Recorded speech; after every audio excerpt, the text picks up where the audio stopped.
Madhavnagar railway station ते शिंदेमळा परिसराकडे जाणाऱ्या रोडवरून घरी चालत निघालेल्या 15 वर्षीय मुलाला अज्ञात चौघांनी त्याचे हातपाय बांधून फिल्मी स्टाईलने लाथाबुक्क्यांनी बेदम मारहाण केल्याची घटना घडली।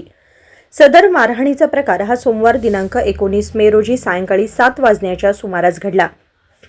या प्रकरणी जखमी लखन प्रवीण राजपूत वय 15 राहणार पंचशील नगर सांगली याने सांगली शहर पोलीस ठाण्यात फिर्याद दिली आहे। याबाबत अधिक माहिती अशी की लखन राजपूत हा आपल्या कुटुंबियांसह शहरातील पंचशील नगर परिसरात राहतो। लखन याला व्यायामाची आवड असल्याने सायंकाळी तो जिम मध्ये जाऊन व्यायाम करतो।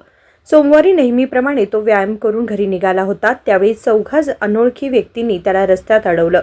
तेथून लखन याला ओढत जवळच असलेल्या सिमेंटच्या पाईप नजीक नेले। तेथे त्याच्या तोंडाला कापड बांधून त्याचे हातपाय देखील बांधले आणि त्या चौघांनी लाथाबुक्क्यांनी मारहाण केली। संशयितांनी हिंदीमध्ये बोलून धमकी देत निघून गेले। घडलेल्या या घटनेनंतर लखन राजपूत याने सांगली शहर पोलीस ठाण्यात फिर्याद दिली। त्याच्या फिर्यादीवरून पोलिसांनी अज्ञात चौघांविरुद्ध गुन्हा दाखल केलाय। Bureau report, SBN Marathi, Sangli.